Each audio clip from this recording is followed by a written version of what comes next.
Hello, lovely podcast people. Welcome back to another episode of Not Another Nutrition Podcast. God, it's been so long I almost forgot the name. So, did not really feel like I was going to need to do one of these for a long time, but sadly, thanks to the shouting gimp who runs around supermarkets, no, not Carnivore MD, but the one and only Eddie Abbew, I'm having to do this podcast because I'm going to be honest, I haven't even done a social media post about him yet, calling him out, because initially I felt very sorry for him. I thought he maybe had some problems that made him the way he was. I thought he was relatively harmless, just a sort of harmless imbecile. But unfortunately, he's quite aggressive, and so I've lost some level of compassion for him. I think he can probably handle being called out and corrected, and in his case, I have no inclination that he'll change his mind based on the sort of small amount I've seen of him. But he's obviously become super famous, which I think obviously some of that is for comedic value, people laughing at him. And of course, there's this whole algorithm cycle. And so, misinformation spreads much, much faster than correct, evidence-based, uncontroversial information. So it's worth correcting some of the stuff. And there's countless places I could go with this, but I'm going to start with one that keeps happening time and time again. And I will just say this quickly, in the same way that someone like Tim Spector, these are two very different, but also with lots of similarities, individuals. One is just a very relatively successful professional bodybuilder, took copious amounts of drugs, combined that with amazing genetics and dedication, and looked amazing. And by his own admission, left himself maybe in a not great way. He's managed to turn that around, highly likely through a huge reduction in those drugs that he was taking, and potentially with not doing kind of really extreme bulking and cutting cycles, just eating well consistently, and is kind of reaping the rewards through some of his changes. But in the same way that I've discussed before, you can have success in spite of doing stupid things. That's what he's achieving, but attributing it to maybe silly things. But also he's somewhat of a hypocrite in that he says one thing and does. For instance, he's been very critical of maybe using whey protein in these processed powders when he was a bodybuilder. You don't need that shit. And then saying, I'm so much more healthy now that I'm not having that. And he then posts up videos of him at 45 years old as a bodybuilder, looking phenomenal by bodybuilding standards, of course, which is, I really like that look. I know lots of people don't, but by all accounts looks very lean and fit and healthy. Of course, it's not healthy, but in this day and age, we deem that kind of godlike, Greek godlike physique to be some sort of physical health prowess type scenario. So anyway, he posts that and goes, this is what I look like at 45. Let me see anyone else doing that. And, he's obviously, unfortunately, talking about two things in direct conflict. He's saying, back then I didn't know what I was doing. I was taking drugs. I was eating the wrong things. Now I know what the answer. Listen to me now. But then he's going, look at me now. I'm physically amazing and healthy and great. Who else can repeat this? Which, of course, in the world of professional bodybuilding, there's loads of amazing physiques. Within stardom, celebrities, all of the different things that you can take and use to look a certain way give this kind of anti-aging, super physiological advantage. But anyway, on the flip side, we've got Tim Spector, who is notably a professor, so should know better. We've got this idiot, and then we've got professor. They're both talking rubbish often, but at the same time, they're both saying some good things. And I don't want to discredit the good things that they say. I don't want to necessarily call them bad people. I had a good philosophical discussion with my children the other day about what makes a good and a bad person, and gave them lots of scenarios that hopefully led them to this point of like deeming someone or a bad person is a very difficult thing to do. But at the same time, a certain part of someone's personality and actions, certainly actions can be bad, probably. I'm not going to go too deep into the philosophy of that one. But I have opinions on why certain people are doing things, whether it's money and fame, and if they're knowingly lying. Where someone like Tim Noakes, who I debated, and I can discuss him today. Sorry, I'm going off on one a little bit, but I just want to set the scene a little bit for you. And I know I've been away for a while. Some of you want to listen to this, or just like listening during your steps and walking. Tim Noakes, when I debated Tim, I had a level of respect for him because I knew that what he was saying, he truly believed. In his soul, he had had a life experience and he believed these things, which the belief had turned him into a zealot. He had lost his scientific way with things and, ended up looking silly when in many ways in the debate with me, because I didn't have this, I wasn't debating on emotion, I was just debating on facts and data. But at least I had respect for him in what he believed, whereas other people like Tim Spector, I'm fairly certain things that he's saying are there to make money, get fame, get clicks, not necessarily to hurt people, but not worrying about whether people are misled by the information if it benefits him and the companies he's involved with and the people he's working with. And, very much should know better than what he's doing. And I think probably does at times, and so purposefully words things in a way that he knows aren't necessarily true. Eddie, I think he's just a overzealous muppet, which, we can talk about why that is. So a big thing he's been talking about is insulin. Now, I thought the whole insulin thing was dead. I did my big world tour in 2019 talking about this. It's very, very easy to blow this out of the water. And I mentioned recently in the post about the paper or two I'm going to discuss today. And people were asking all about it. So I thought, I'll just do a podcast that literally just discusses this podcast that for me is the start and close to the end of the nail in the coffin for this idea that insulin is somehow this thing that is making us fat. The insulin hypothesis has been around for many decades. And we really just know it's silly, and most of the proponents of it shifted away from the insulin hypothesis and cutting out carbohydrates to discussing, it's sugar, and keep moving the goalpost to keep themselves relevant. But Eddie's back, clueless and jumping on the first thing that really is a 1980s concept, but is successfully misleading people and discussing this and not ever refuting any evidence that anyone puts in front of him, but obviously shouting them down. So I think this is a great thing for people who are maybe new to the area or come across this video through or podcast through it being shared to help enlighten them so that they don't go down bad eating habits, poor relationship with food, cutting foods out they don't need to, because we have a good understanding. I've got lots of podcasts that talk about fat loss specifically, but I'm going to talk about this study. So there's a study in 2015 by Kevin Hall and colleagues, and the backstory as well to this study is kind of hilarious, and it's close to my heart because it involves me. So Gary Taubes is a famous journalist, science writer, I believe he's called. He's, I believe, a physicist by training, turned journalist, turned I'm someone who cut carbs and had some benefits, and now I'm going to write about it. He had a £1 million book deal before £1 million book deals were really even a thing. Actually, so funny. It looks like a setup now. I have a pile of stuff here that I use because I don't like it when wires are bent into my computer. And so I have a pile of books where I put connectors to rest on it so everything's at the same level. And the second book in my pile is Why We Get Fat by Gary Taubes. And I don't know if on my bookshelf back here, one of his first books, or maybe this is the US one, The Diet Delusion. So I have lots of bad books on this shelf. Please don't think they're all good.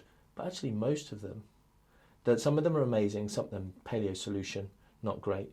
So don't take anything from these. These are just the only books I own. I'm not a book person. I'm a research studies person. Anyway, so where are we? I spoke at a conference back in 2015. Gary Taubes was one of the major headline speakers.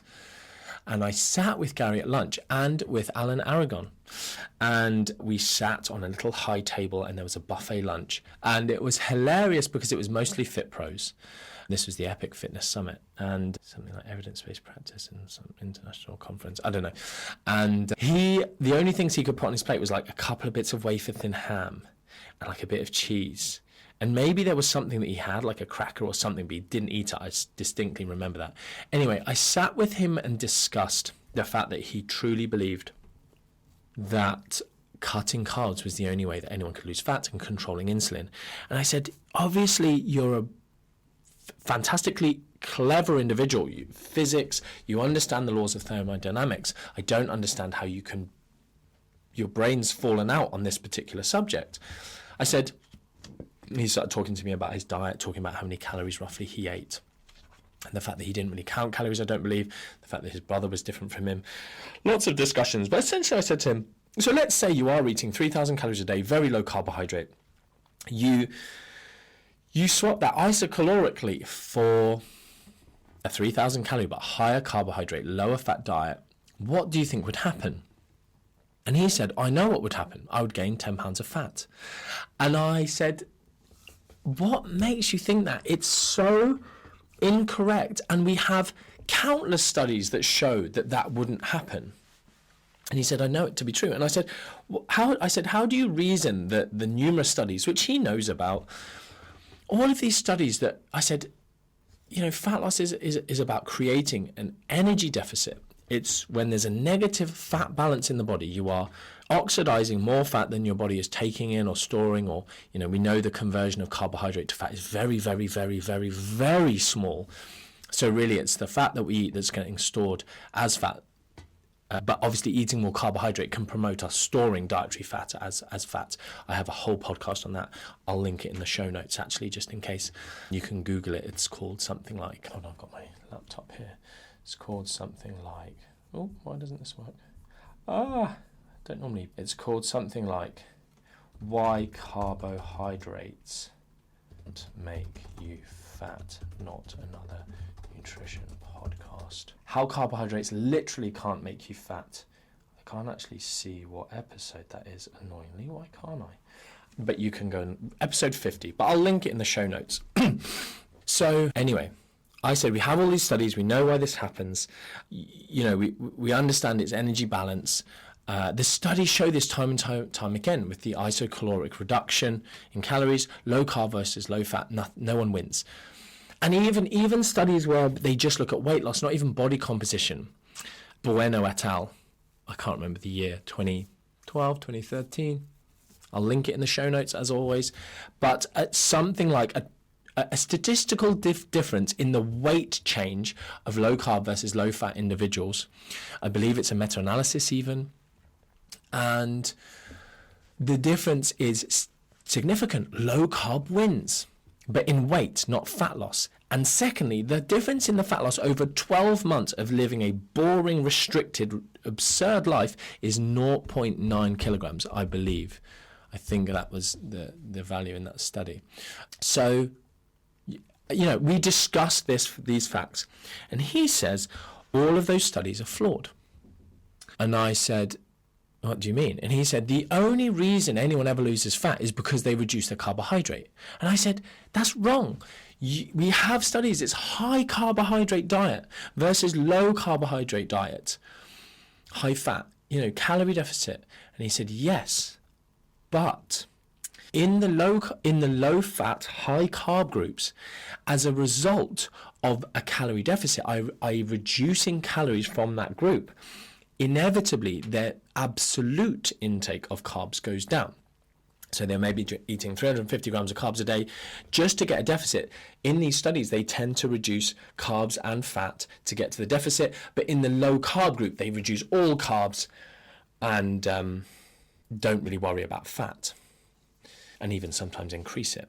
So I was like, right, so you're saying the only reason that the high carb group lost fat is because they had an absolute reduction in carbs, there was some carbs removed from their diet? He said, yes. And I said, but there's no studies showing what you're saying is true. And he said, yeah, but there's no studies showing that what I'm saying isn't true. And I was like, wow, there's no comeback to that. But of course he's saying stuff as though it's fact. He has no evidence, but he does have perhaps an adequate gap in the research, even if it sounds ridiculous. Fast forward to what he was talking about these studies, and we get the results of a study. He essentially, I've just suddenly, this has cropped into my head, NUSI, was it called NUSI? NUSI? Anyway, Nutrition Science Institute, so I don't know. He basically created this thing, and he got funding from really rich other zealots who were taken by his message. And they had so much, millions investment to do the study that he was talking about. So they went and found a group of researchers who were excellent, handpicked by him, not biased researchers, and they were going to do this study. They were going to do a study where they didn't lower the carbohydrate in the low-fat group, calorie deficit group. And so they did it. And this is the study, the Kevin Hall 2015 study. And then they did another follow-up in 2016 where they did an addition to this. Now, what's amazing about this study is they did an 8% fat diet. So what they said was that we're going to give a baseline diet, then we're going to put them into a calorie deficit. But in the low-fat group, we're only going to lower fat. And in the low-carb group, we're only going to lower carbs. So the low-fat group went down to an 8% fat diet. Now that is minging. I mean, that's an ass-tasting diet, and not, as I usually say, not the good kind of ass that you'd like to eat. So where does this leave us? Well, it leaves us with the perfect study to test his hypothesis. And obviously, when you've reduced fat that low, you're able to maintain all, it was like this 350 grams of carbs. And I can't remember, but I feel like it was like 20 to 25% sugars, maybe. And that might have been in the 2016 study, so don't fully quote me on that stat.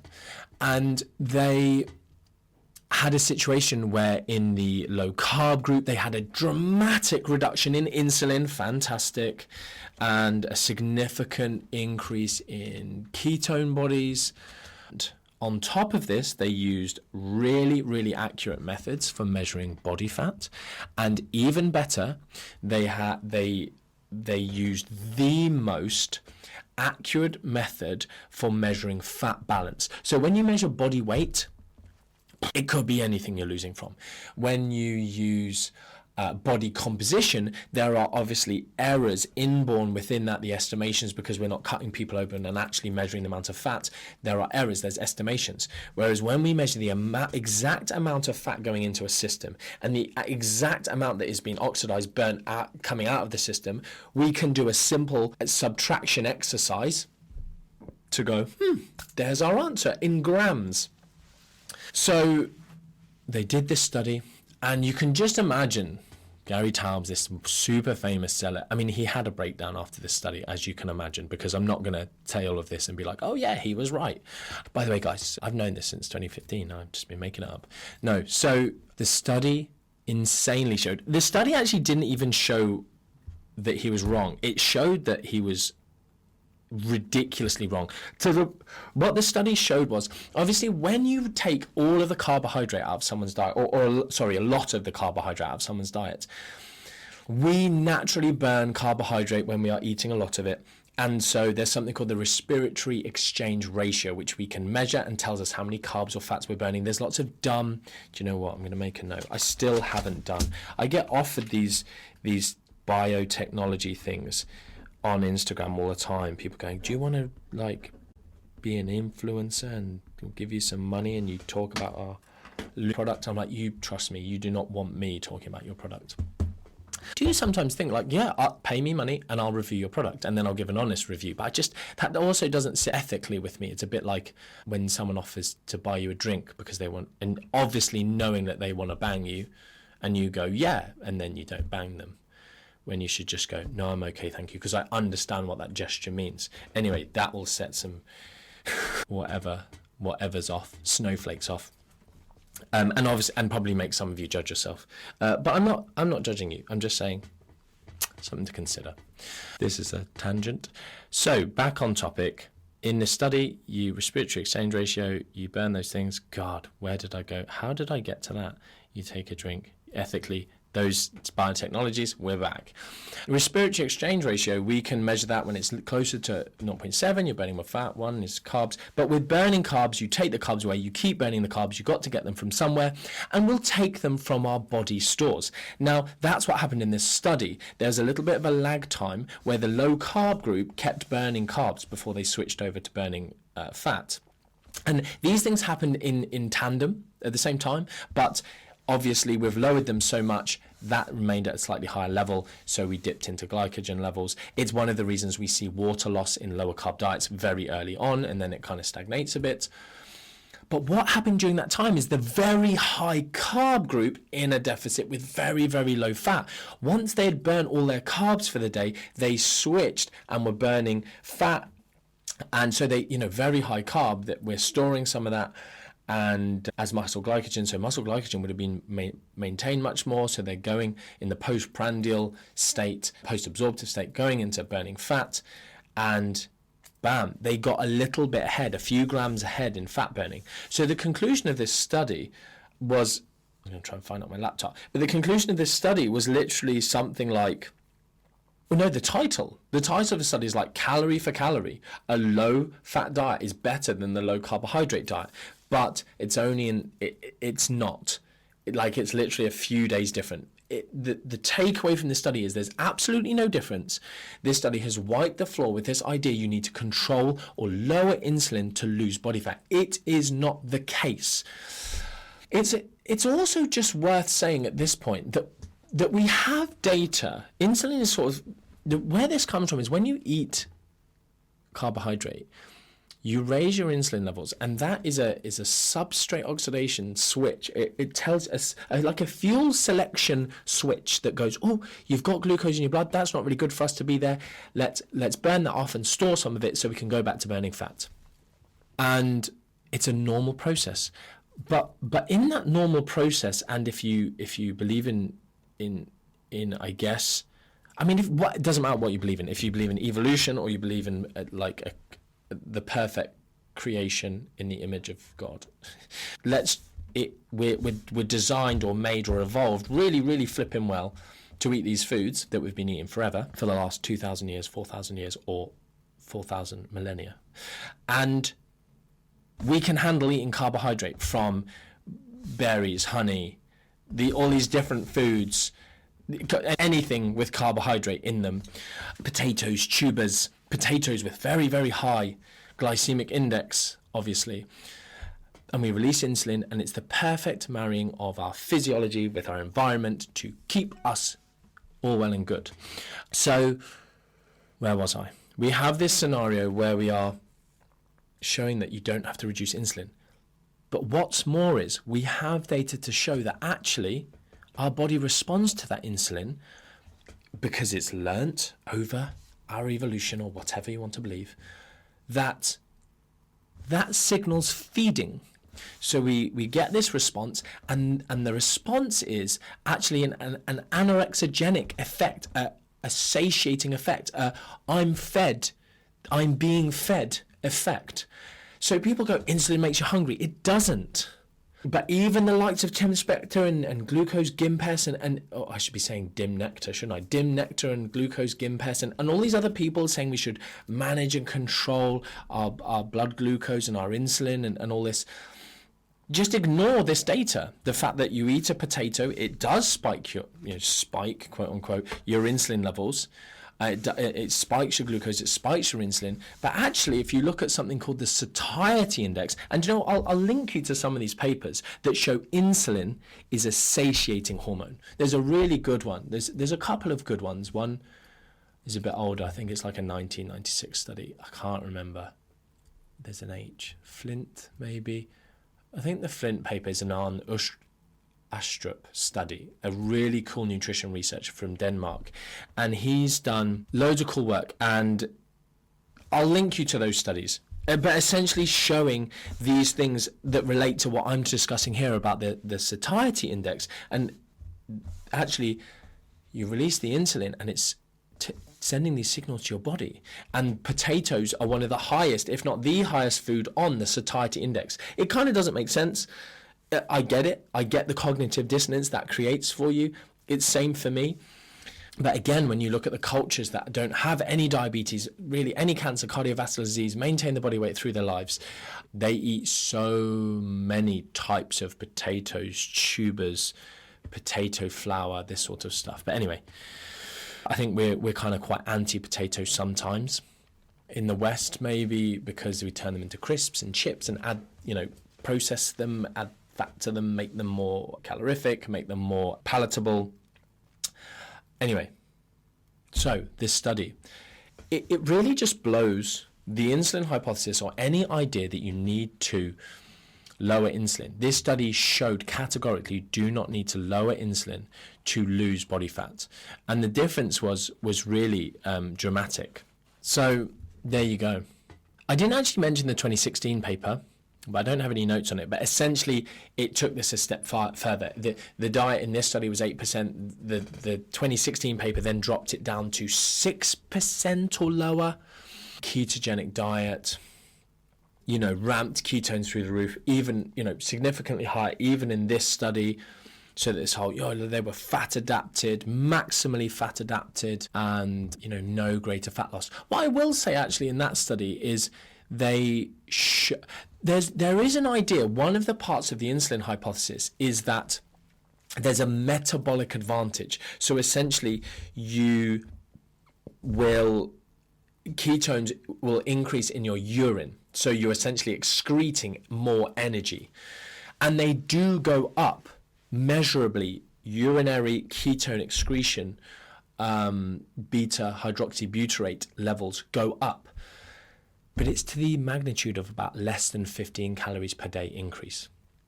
So there's nothing to write home about. And even in that study, I believe after a period, I think it was 30 days on the ketogenic diet, fat loss actually started to slow and energy started to come more from lean body mass reserves. So I think protein oxidation started to go up. So as far as I'm concerned, we've known since 2015, 2016, and since then, more and more has come out on this, that we've got the studies on ultra-processed versus unprocessed food. We've got another, I believe, 2018, 2019, maybe study on ketogenic diets versus a very low-fat plant-based diet, ad libitum eating in a metabolic ward. I think that's the one. I could do a podcast on that one as well, maybe to discuss it. That one blew my mind because the one good thing maybe with ketogenic diets is that you lower hunger. And actually, I'm just going to talk about this super quickly. One of the key things that people find when they go, I cut carbs, I lost weight, I cut fat, I didn't lose as much weight, I don't know why. Two reasons. One, you drop water weight with low-carb diets. Done. But number two, naturally speaking, I coined this term back in about 2008, talking about the ease of implementation and also the implementation effect of a diet. If you implement a low-fat diet, how much fat is the average person eating per day? And how much can they realistically, through the implementation of a low-fat diet, reduce that fat intake? And what is the magnitude, what is the amount of fat and how many calories does that equate to that they have reduced? And I will tell you, it's not going to be much more than around 500 to maybe 900 calories. Maybe a bit more. If someone was eating 117 grams of fat a day and they managed to reduce that down to 17 grams of fat a day, I'm using 17 because actually that was the level that was used in the 2015 Hall paper, that is a 100-gram reduction in fat. That's 900 calories. And that's the most insane thing that you would never be able to maintain. Flip that on its head and go, I'm going to switch from a 375 grams of carbs a day to 25 grams of carbs a day, which is a ketogenic diet. Sort of one of the type of definitions of a ketogenic diet, 5% or less than 50 grams or less than 25 grams. Some people quote, you're losing 350 grams of carbs. And if we do the maths times 350 by 4, we get 1,400, I think. You see the difference. You're immediately a pound of fat loss ahead of the low-fat group. on top of the extra pound or 2 or 3 that you'll lose just as a result of water loss. So you start to see why people can easily, through observation, which is just one of these problems, which is why the scientific method is so fantastic, because as humans, we have this major flaw of we collect data through observations, and sometimes we aren't able to control all variables, and we relate one thing to another thing. Something that happened because of one thing to actually a variable we didn't realize had changed. So, paper that I was mentioning there, they did a ketogenic diet, which versus a high carb, low fat, I think vegan or plant-based diet. And actually the ketogenic diet, even though usually through promoting ketosis your appetite goes down, so you eat less, not even just because you've dropped calories, you actually don't want to eat as many calories, so that's fantastic. They actually showed that there was even greater reduction with a low-fat plant-based diet, and I don't like that message. Maybe because of my bias, maybe because it just challenged some of my thinking, but I'm happy to accept it. I'm one of these people, I will admit when something makes me feel a certain way. Feelings are great, when we talk about relationships and jealousy and all these sort of things that I also like to talk about, that I'm considering talking about more on the podcast since I started my new Instagram account around certain different things. I think one of the key titles is evidence-based sex education, but naturally what's coming with that is lots of discussion about communication and relationships and those sorts of things, but that's really just a side gig at the minute. But I thought it'd be cool. I actually got asked to create a new podcast with someone who's in this world, so that might be quite cool, but God goodness, I've got enough plates to spin. But anyway, what was I talking about? Communication, relationships, diet. How did I lose my way there? Oh yes. So, the way something makes you feel is absolutely fine. Just it's how you react to that situation that's the most important thing. So for me, it's like, oh yeah, I understand. Oh, and I can question where these feelings come from in relationships. I can question where these feelings come from with regards to nutrition. Why do I think that? Why do I feel so strongly that way? What's led me to have those beliefs? And then dig into it more, but being sure to be evidence-based and led by data. So in this instance, it's like, oh wow, why would this be? And I've come to my own conclusions on essentially that there's a very new vegan study where everyone said 99% of subjects essentially said, I would not continue with this, it's horrendous, but because it tasted so disgusting, they ate less calories. And anyway, we'll leave that there. So we have all of this information, we have the new studies, and I just want to say one thing as well. I just as a little summary for you, when someone talks about fat burning and fat oxidation, and like I've said, some of these pens you blow into that are saying whether you're a carb burner or a fat burner, never get them. They're pointless. They're just as pointless as the stupid glucose monitor patches that people are wearing. They don't help you. When people talk about fat burning, this is why the insulin hypothesis and cutting carbohydrates, lots of stuff ties together that it makes it a plausible or believable story that it might be important. And actually, sorry, I won't jump off. What you need to understand is there a difference between fat burning acutely around a meal or on a day and longitudinal fat loss. And I actually did a podcast with Danny Lennon on this. Where is it? Fat Oxidation Sigma Nutrition Radio. I'll link you to this as well. Episode 50. God, that's like, how many hundreds of episodes has he done now? And it was one of the most listened to ever episodes, talking about this difference between what fat oxidation is and fat loss. So you can go and watch that. I'll link that as well. Cool. So I think we're done. I think I've told you everything you need to know about this. Hopefully it's left you with realizing we're still on the calorie deficit, the energy deficit train. There's still a huge discussion to be had with regards to this in terms of the biggest question around weight loss maintenance. Don't listen to any idiots who tell you it's impossible for anyone. 95% of diets fail. This is absurd. And anyone who said that is a dumbass. And then secondly, how do we create our calorie deficit on an individual basis that allows us to remain satiated, feel good. Obviously, I talk about aggressive dieting strategies because the evidence is overwhelmingly strong that they are the best for long-term weight loss and long-term maintenance and motivation and adherence and all these, and satiety and, you know, hunger management and those sorts of things. And I'll finish the podcast by just a reminder. I don't know when I'm going to release this, but obviously I've got my talks in Sydney on, I think it's Friday evening, the 22nd, Perth on like the 27th, 28th, the Wednesday after that in the evening, and then in Singapore on Saturday afternoon. And everyone who, and I'm just going to say this as well for my long-term listeners or people who, please don't DM me about my rapid, you know, aggressive dieting calculator. When it's ready, I will of course let you know. The next version will be a paid version. It's all singing, all dancing. It does everything that you need it to do, hopefully, and I'll continue to update it. I just need to sort a way of making it not break, fully programmable. I don't want the technical issues.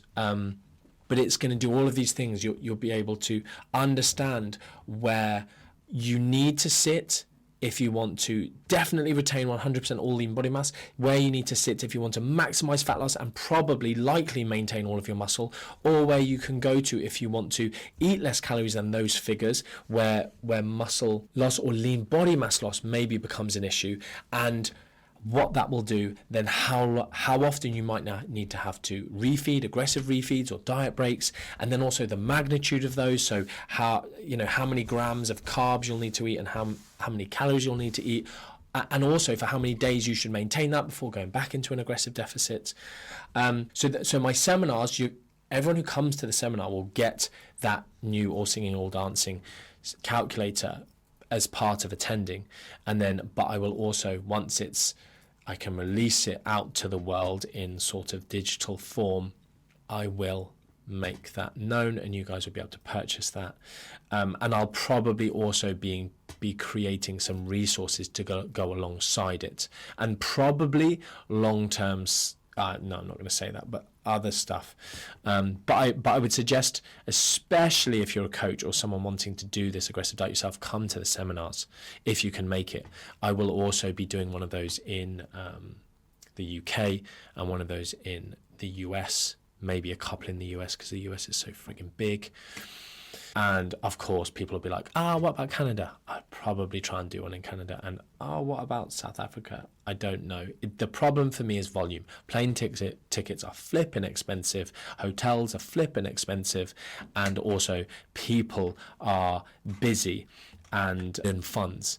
And so, obviously, I don't really care about making much money on these trips. None of my live events ever really make much money, but I love doing them. It's my absolute favorite to talk in front of people. I kind of channel the energy I get from talking to you guys in person, if you've ever attended, into this podcast when I'm looking at this just boring black screen in front of me.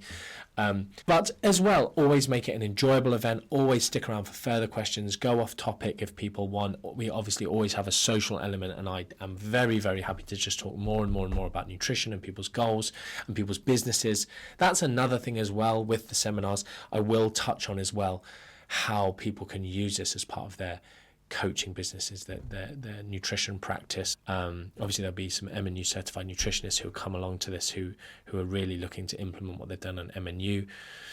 Anyway, I think that's everything. I'll probably have to do some sort of separate post on Eddie Abbew and sort of correct him on some things. No doubt he'll give me some abuse. Of course, I don't mind that. I've hastened to talk about him, as I've said, in terms of giving him more publicity, but now he's such a superstar. And Boris Johnson, I even mentioned him, someone told me, is painful when he's spreading so much misinformation. And also is just a hypocrite. You know, the guy is selling stuff in his gyms that he tells people online not to have. He's got some sort of meal plan prep thingamajig that uses loads of the diet drinks he says you can't have and processed foods you can't have, and sells whey protein as part of that. So it's, you know, it's got to a point where it's unethical, and, you know, he needs to shut the front door and let's stick to the science and actually help people. And I also have noticed, because of the way he is and social media is, he's getting such a young audience.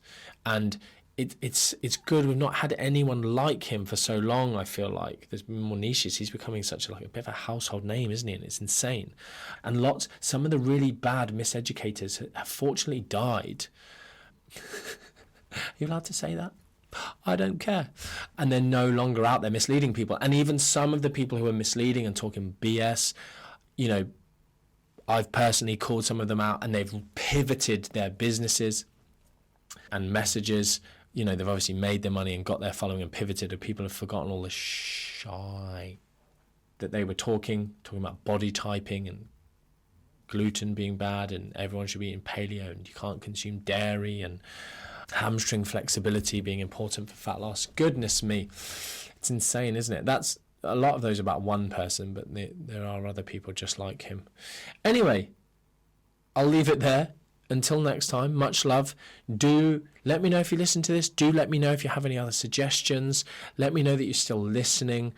Tag me in your stories on Instagram and stuff. I am thinking of starting a TikTok account that will combine both of my new Instagram account, my smaller one, and my new one, and my old one, my main one, that will talk about all of the things around my life. But anyway, till next time, much love.